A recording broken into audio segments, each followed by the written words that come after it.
பிரதேச செயலாளர் பிரிவு மட்டத்திலே கணனிமயப்படுத்தப்பட்டு உங்களுக்கு எத்தனாம் தேதி என்ன என்ன பொருட்கள் வழங்கப்படுகிறது என்கிற விடயம் பதிவு செய்யப்படுகிறது. எதிர்வருகிற இன்னொரு காலகட்டத்திலே யாராக இருந்தாலும் ஏதாவது ஒரு உதவித்தொகை அல்லது அரசாங்கத்தினுடைய உங்களுடைய மானியங்கள் அல்லது ஒரு வலுவூட்டல் அடிப்படையிலே செய்யப்படுகிற தொழில் உதவிகள் கூட இப்படி பதிவு செய்யப்படுகிறதினால் எதிர்காலத்திலே நாங்கள் அரசாங்கத்தை ஏமாற்ற முடியாது, அரசாங்கத்திடத்திலே பொய் சொல்ல முடியாது. உங்களுடைய அடையாள அட்டைக்கு அதுக்கு நேராக அவர்கள் போட்டு விடுவார்கள், இத்தனையாம் தேதி உங்களுக்கு தையல் மெஷின் ஒன்று தந்தோம் அல்லது வலைகள் தந்தோம் அல்லது ஏதாவது வேறு விடயங்களை செய்வதற்கு உங்களுக்கு உதவி செய்திருக்கிறோம் என்ற செய்தியை தொடர்ந்து அரசாங்கம் ஒருவருக்கு மாத்திரம் உதவி செய்து கொண்டிருக்க முடியாது.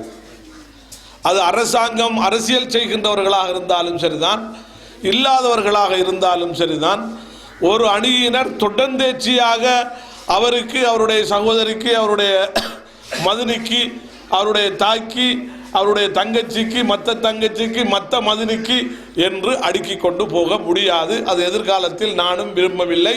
அவ்வாறு யாரும் அபிவிருத்தி குழுக்களுக்கும் செய்யக்கூடாது. அப்படி செய்வதாக இருந்தால் அந்த வேலை திட்டத்தை அந்த பிரதேசத்திற்கு நான் எக்காரணம் கொண்டும் நான் தரமாட்டேன்.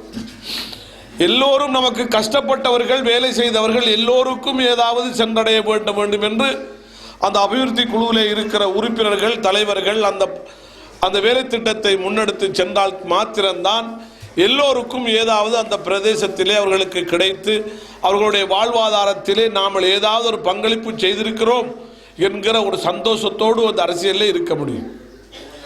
இல்லை என்றால் சில இடங்களிலே ஒரு அணியினர் மாத்திரம்தான் அதை எடுப்பார்கள். அவர்களும் அவர்களுடைய குடும்பமும் தான். உண்மையிலே வறுமையோடு இருக்கிறவர்கள் வறுமையோடு தான் இருக்கிறார்கள். இந்த மாவட்டத்திலே வறுமை குறைந்ததாக இல்லை, கூடிக்கொண்டுதான் இருக்கிறது. நான் சமுர்த்தி பிரதி அமைச்சராக இருந்த பொழுது ஒவ்வொரு வருடமும் 6 மாதத்துக்கு ஒரு தடவை சிங்கள பிரதேசங்களிலே முத்திரையை கொடுக்கிற சிங்கள சகோதரிகளுடைய பட்டியலை நான் பார்த்திருக்கிறேன். வடக்கிலும் கிழக்கிலும் நான் யாரையும் அப்படி பார்க்கவில்லை. வெளிக்கந்தையில் கூட வெளிநாடு செல்லுவதாக இருந்தால் அந்த சகோதரி டிஎஸ் ஆபீஸிடத்திலே கொண்டு போய் அதை சரண்டராக்கி விட்டுத்தான் சென்றிருக்கிறார். அப்படி நிறைய விடயங்களை நாங்கள் கண்டோம். ஒவ்வொரு பிரதேச செயலாளர் பிரிவுகள் ஊடாக பார்க்கிற பொழுது சிங்கள பிரதேசத்திலே அவர்கள் நியாயபூர்வமாக நடந்து கொள்வதை காணக்கூடியதாக இருக்கிறது. எனவே விடயங்களிலே எல்லோருக்கும் இது கிடைக்க வேண்டும் என்று நாங்கள் எல்லோரும் நினைத்துக் கொள்வோம் என்று சொன்னால் எல்லோருக்கும் ஏதாவது ஒன்றை எங்களுடைய காலகட்டத்திலே நாங்கள் செய்து கொடுக்க முடியும் அல்லது செய்து வைப்பதற்கான முனைப்புகளை எங்களால் செய்யக்கூடியதாக இருக்கும். அப்படி இல்லாமல் ஒரே அணியினர் மாத்திரம்தான் அதை செய்து கொண்டிருப்பார்கள் என்று சொன்னால் அது ஒரு கவலையாகும். அதனுடைய தேர்தல் காலங்களிலே வீட்டுக்கு வீடு மற்றவர்கள் போகிற பொழுது அவர்கள் கதவு சாத்துகிற பொழுது எங்களுக்கு அது பேசக்கூடியதாக இருக்கிறது, அறியக்கூடியதாக இருக்கிறது. எனவே தேர்தலை மையம் என்கிற வேதத்திலும் பார்க்க இந்த சந்தர்ப்பத்திலே எங்களுக்கு கிடைத்திருக்கிறது.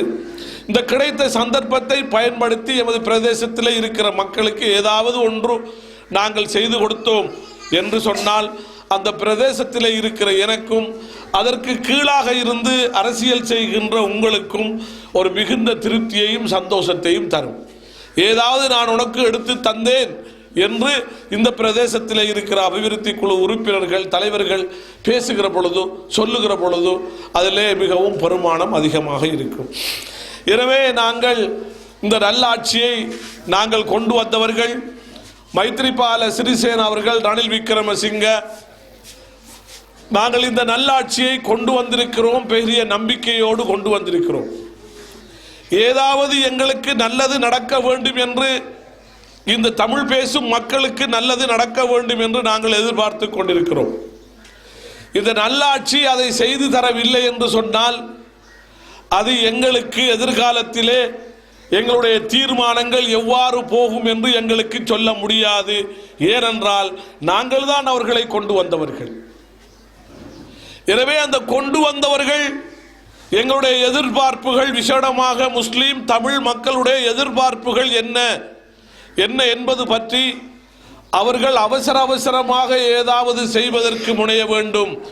இன்னும் ஒரு தடவை ஏமாற்றுகிற வேலைகளை செய்வதாக இருந்தால் அது சிறுபான்மை சமூகத்தில் விசேடமாக தமிழ் சமூகத்திற்கு செய்கிற ஒரு பாரிய அநியாயமாக அது அமையும் என்று நான் நினைக்கிறேன்.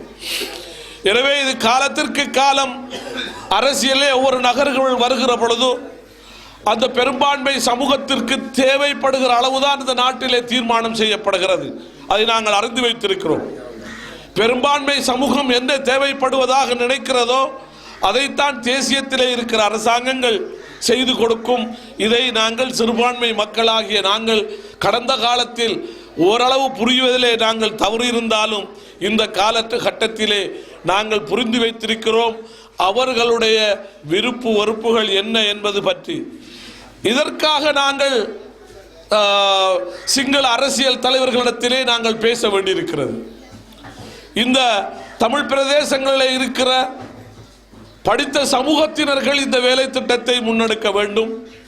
அதே போன்று பெரும்பான்மை சமூகத்திலே இருக்கிற கற்றறிந்த சமூகத்தோடு பேசுகிற அந்த பேச்சுவார்த்தைகள் தான் எதிர்காலத்திலே ஒரு தீர்வுக்கான காத்திரா பிரகாரமான முடிவாக அமையுமே அன்றி வெறுமனே அரசியல் மாத்திரம் நம்பி அதிலே வெல்ல முடியாது என்று சற்று தூரத்திலே பார்க்கிற பொழுது எங்களுக்கு தெரிகிறது.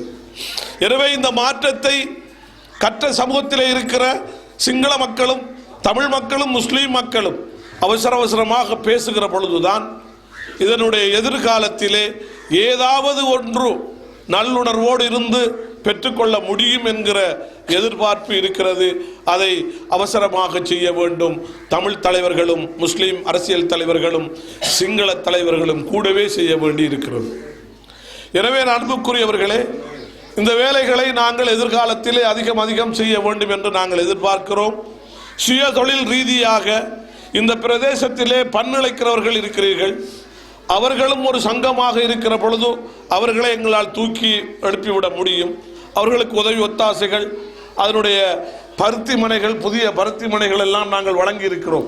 உங்கள்கிட்ட இருக்கமா? சரி, இருக்கா? உங்கள்கிட்ட கரண்டில் அரைக்கிற பருத்தி மனை இல்லை தந்தங்கள் எவ்வாறு பாரிய வேலை திட்டங்களை செய்கிற பொழுது அந்த விடயங்களை நீங்கள் ஒரு நிறுவனமயப்படுத்தி செய்து அதிலே லாபங்களை கூடுவதாக எடுப்பதற்கும் உங்களுடைய பொருட்களை சந்தைப்படுத்தி தருவதற்கும் ஒரு ஏற்பாடுகளையும் எங்களால் செய்ய முடியும். எனவே எதிர்வருகின்ற காலங்களிலே இந்த பிரதேசத்திலே விசேடம் என்னவென்று சொன்னால், உங்களுடைய பிள்ளைகள் படிக்க வேண்டும். உங்களுடைய பிள்ளைகள் படிக்க வேண்டும் என்றால் உங்களுக்கு வருமானம் இருக்க வேண்டும். வருமானம் பெருக வேண்டும் என்றால் ஒரு கணவனுடைய வருமானத்தில் மாத்திரம் தங்கியிருக்க முடியாது. பெண்கள் கட்டாயம் ஏதாவது தொழில் செய்து குறைந்தது ஒரு நாளைக்கு அந்த சாப்பாட்டு செலவையாவது கவர் பண்ணுகிற அளவுக்கு தாய்மார்கள், சகோதரிகள், குடும்ப தலைவனுக்கு அந்த பங்களிப்பை செய்யவில்லை என்று சொன்னால் எதிர்காலத்தில்